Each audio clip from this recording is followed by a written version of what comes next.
নমস্কার। একাদশী উপবাসের যে ধরনের মাহাত্ম্য থাকে, তেমনি দ্বাদশী উপবাসেরও মাহাত্ম্য আছে। তার মধ্যে অষ্ট মহাদ্বাদশী, যেটার মাহাত্ম্য কি সেটা আমরা আজকে জানব। অষ্ট মহাদ্বাদশী একাদশী ব্রত প্রসঙ্গে 8টি বা দ্বাদশী ব্রত সম্পর্কেও আমাদের বিশেষভাবে জানা প্রয়োজন। ব্রহ্মবৈবর্ত পুরাণে শ্রীশ্রুত সৌনক সংভাবে মহাদ্বাদশীর কথা বলা হয়েছে। উন্মিলিনী বঞ্জুলি ত্রিস্পর্শা পক্ষবর্ধিনী জয়া বিজয়া চৈব জয়ন্তী পাপনাশিনী দ্বাদশ ষষ্ঠ মহাপুণ্য সর্বপাপহরা দ্বিজ তিথিযোগেন জায়ন্তে চতুষ্পর্শা পরাস্তথা নক্ষত্র যোগাচ্চ বলাৎ পাপং প্রশময়ন্তি তা।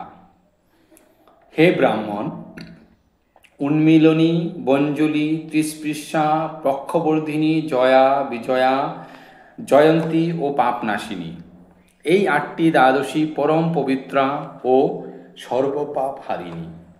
এর মধ্যে 4টি দ্বাদশী তিথি যোগে এবং অবশিষ্ট 4টি নক্ষত্র যোগে আবির্ভূত হয়। এই সকল দ্বাদশী সর্বপাপ বিনাশ করে। ধর্মরূপ সাক্ষাৎ শ্রীহরি একাদশী রূপে বিরাজ করেন। ব্যঞ্জলি ও উন্মিলনী ব্রত তার শরীরের মতো বলা হয়। পদ্মপুরাণ ও মার্কণ্ডেয় পুরাণে বলা হয়েছে যে যারা এই দ্বাদশী ব্রতের অনুষ্ঠান করে না, দেহান্তে তারা যমপুরীতে বাস করে। তাই আত্মকল্যাণ লাভের জন্য প্রত্যেকের কর্তব্য একাদশী তথা মহাদ্বাদশী তিথিগুলি যত্ন সহকারে পালন করা। এর ফলে অবাঞ্ছিত দুর্দশা থেকে পরিত্রাণ ও অত্যাধিক মঙ্গল লাভ হয়। এছাড়াও হরিভক্তি বিলাসে শ্রাবণ দ্বাদশী এবং গোবিন্দ দ্বাদশী নামে আরও 2টি দ্বাদশী ব্রতের উল্লেখ রয়েছে। উন্মিলনী মহাদ্বাদশী একাদশী সম্পূর্ণ হয়ে পরের দিন দ্বাদশীতে কলামাত্র বৃদ্ধি পেলে অথচ দ্বাদশীর পরের দিন বৃদ্ধি না পেলে তাকে উন্মিলনী দ্বাদশী বলা হয়। এরকম হলে দ্বাদশী তিথিতে উপবাস করে ত্রয়োদশীতে পালন করতে হবে। পদ্মপুরাণে এই মহাদ্বাদশীর মাহাত্ম্য বর্ণিত হয়েছে। এক সময় অম্বরীশ মহারাজের রাজভবনে গৌতম মুনি উপস্থিত হলে রাজা প্রফুল্ল চিত্তে তাকে জিজ্ঞাসা করলেন, হে ব্রাহ্মণ শ্রেষ্ঠ, কর্মবন্ধন মোচন ও বৈকুণ্ঠগতি লাভ হয় এমন কোনো বৈষ্ণব ব্রতের কথা কৃপা করে আমাকে উপদেশ করুন।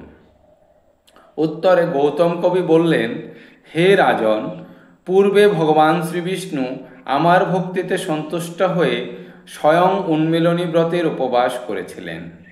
সেই ব্রতকথা আমি এখন আপনার কাছে বলছি। ত্রিভুবনের সকল তীর্থ, যজ্ঞ, বেদ ও তপস্যা এই ব্রতের কোটি অংশের 1 অংশের সমান নয়। যে মাসে উন্মিলনী তিথির আবির্ভাব হয় সেই মাসে ভগবানের নাম উচ্চারণ করে যথাবিধি মধুসূদনের পূজা করতে হবে। হে দেবেশ, হে পূর্ণকীর্তি, আপনাকে প্রণাম। আমাকে শোকমোহ ও মহাপাপরূপ সংসার সাগর থেকে উদ্ধার করুন। আমি শতজন্মে কিঞ্চিত পুণ্যও করিনি, তবুও হে জগন্নাথ, আমাকে ভবসাগর থেকে উদ্ধার করুন। আপনার প্রতি অহেতুকী ভক্তি প্রদান করুন। কৃপা করে আমার নিবেদিত এই অর্ঘ্য গ্রহণ করুন। এইভাবে অর্ঘ্য প্রদান করে নৈবেদ্য, স্তব, স্তুতি, আরতি, কীর্তনে ভগবানের প্রীতি সাধন করতে হয়। এইভাবে অনুষ্ঠিত ব্রতের প্রভাবে ব্রতকারী ধনবান, বিদ্বান, দীর্ঘায়ু ও পুত্রবান হন। ব্রহ্মবৈবর্ত পুরাণে বলা হয়েছে যে এই ব্রতে দান, হোম প্রভৃতি সবই অক্ষয় হয়ে থাকে। এই ব্রত অনুষ্ঠান না হলে মানুষকে যমযন্ত্রণা ভোগ করতে হয়। ব্যঞ্জলি মহাদ্বাদশী সূর্যোদয় থেকে আরম্ভ করে একাদশী পূর্ণ হলে এবং দ্বাদশীও পূর্ণ হয়ে তার পরের দিন ত্রয়োদশীতে কিছু অংশ থাকলে ওই দ্বাদশীকে ব্যঞ্জলি বলা হয়। এক্ষেত্রে একাদশী না করে ওই দ্বাদশীতেই উপবাস করতে হবে। পরের দিন দ্বাদশীর মধ্যেই পারণ করতে হবে। ত্রয়োদশীতে পারণ নিষেধ। পদ্মপুরাণে বলা হয়েছে এই দ্বাদশী ব্রত শ্রীহরির অত্যন্ত প্রিয়। একটি অশ্বমেধ যজ্ঞ 1000 অগ্নিষ্টম থেকে শ্রেষ্ঠ। আবার একটি বাজপেয় 1000 অশ্বমেধ থেকে আরও বেশি শ্রেষ্ঠ। একটি পুণ্ডরিক 1000 বাজপেয় থেকেও অধিক ফল বিশিষ্ট। একটি সৌত্রমণি সহস্র পুণ্ডরিক থেকে শ্রেষ্ঠ। একটি রাস্য 1000 সৌত্রমণির চাইতেও শ্রেষ্ঠ। কিন্তু একটি ব্যঞ্জনী ব্রত সহস্র রাস্য অপেক্ষাও অধিকতর শ্রেষ্ঠ। কলিকালে ব্যঞ্জনী এই শব্দটি উচ্চারণ মাত্রই শত সহস্র জন্মের পাপ ক্ষয় হয়ে যায়। শ্রী গুরুদেব খুশি হলে শ্রীহরিও প্রীত হন। অতএব এই তিথিতে শ্রীহরির প্রীতির জন্য শ্রদ্ধা সহকারে গুরুদেবের পূজা করতে হবে। রাত্রি জাগরণ করে কৃষ্ণকথা শ্রবণ করতে হবে।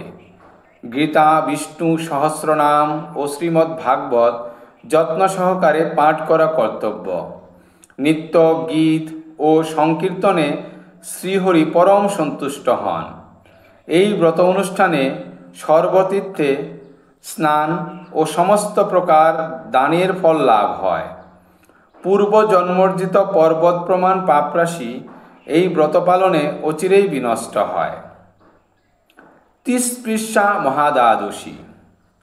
প্রথমে একাদশী, তারপর সমস্ত দিন দ্বাদশী এবং রাত্রি শেষে ত্রয়োদশী হলে তা ত্রিস্পৃশা নামে অভিহিত হয়ে থাকে। শ্রীহরির বিশেষ প্রিয় এই মহাপূর্ণ তিথিতে সময়ে উপবাস করা, সযত্নে উপবাস করা কর্তব্য। এই ব্রতের পারণ ত্রয়োদশীতে করতে হয়।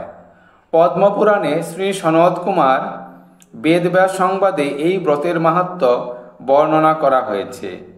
সনৎ কুমার বললেন, সর্বপাপ বিনাশিনী এই ত্রিস্পৃশা মহাব্রত সকলেরই পালন করা উচিত। চক্রধারী ভগবান বিষ্ণু ক্ষীর সমুদ্রে শিব, ব্রহ্মা ও আমার কাছে এই ব্রত সম্পর্কে বলেছিলেন। জড় বিষয়ে অত্যন্ত আসক্ত ব্যক্তিও যদি এই ব্রত পালন করে তবে তারা মুক্তিলাভের যোগ্য হয়। হে মুনিবর, বারাণসীতে ও প্রয়াগে মৃত্যু হলে এবং গোমতীতে স্নান করলে মানুষের মুক্তি লাভ হয়। কিন্তু ত্রিস্পৃশা ব্রতে কেবল উপবাস ফলেই গৃহে থেকে এই মুক্তি লাভ হয়।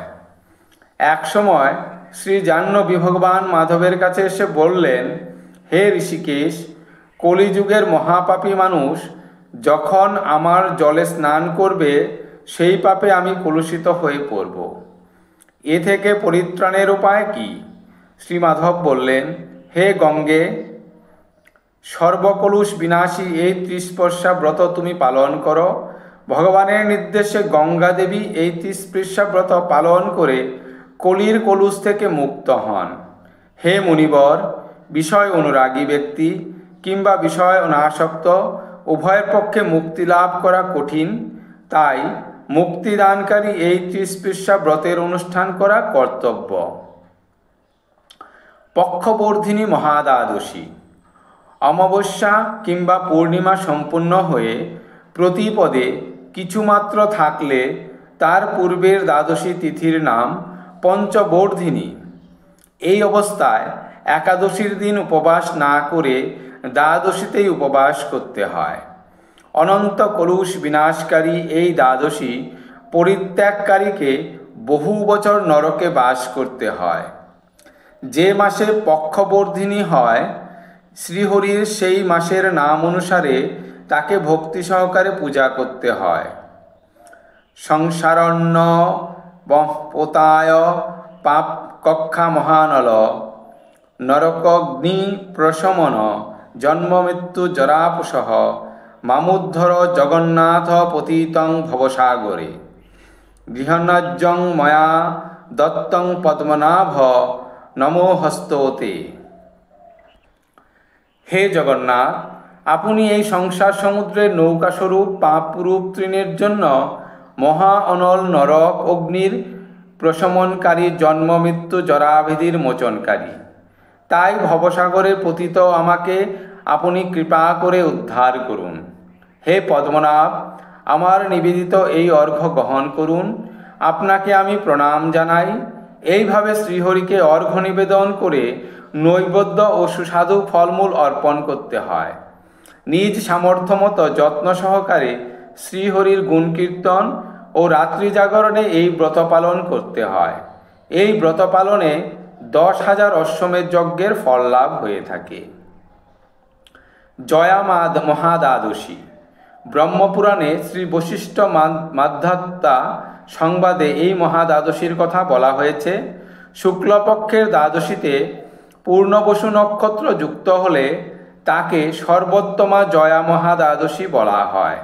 এই ব্রত উপবাসে ভয়ঙ্কর নরক যন্ত্রণা থেকে পরিত্রাণ লাভ হয় এবং অগ্নিষ্টমৌদি যজ্ঞের ফল পাওয়া যায়। বিজয়া মহাদ্বাদশী।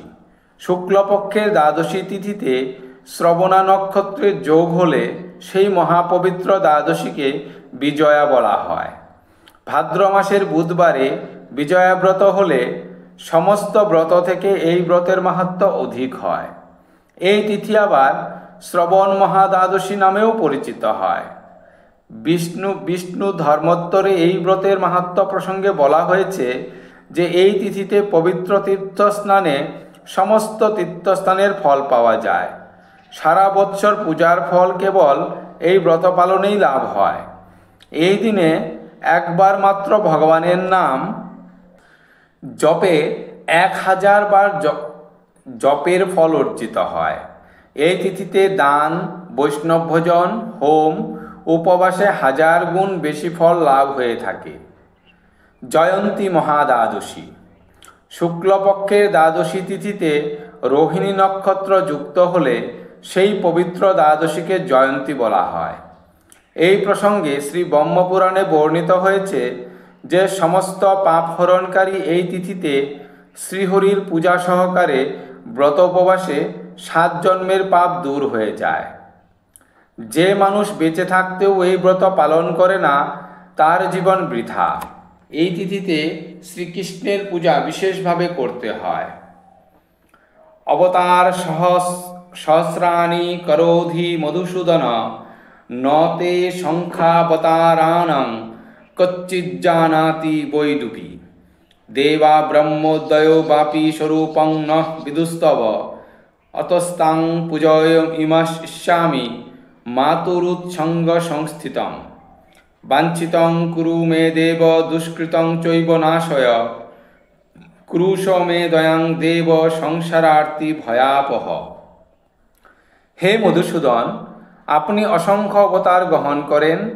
জগতে এমন কেউ নেই যে আপনার যে সকল অবতারের গণনা করতে সমর্থ হয়। ব্রহ্মাদি দেবতাদের কাছেও আপনার স্বরূপ অজ্ঞাত। জননীর কোলে অবস্থানরত আপনাকেও আমি পূজা করি।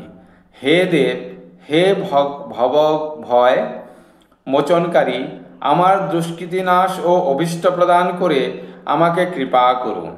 এইভাবে ভক্তি সহকারে জয়ন্তী মহাদ্বাদশী পালন করলে 21 পুরুষ পর্যন্ত উদ্ধার প্রাপ্ত হয়। শ্রীহরির অত্যন্ত প্রীতিকর এই ব্রতের অনুষ্ঠানে সকল মনোবাসনা পূর্ণ ও বিষ্ণুলোকে গতি হয়। পাপনাশিনী মহাদ্বাদশী। শুক্লপক্ষের দ্বাদশী তিথিতে পূষা নক্ষত্রের যোগ হলে সেই দ্বাদশীকে পাপনাশিনী বলা হয়।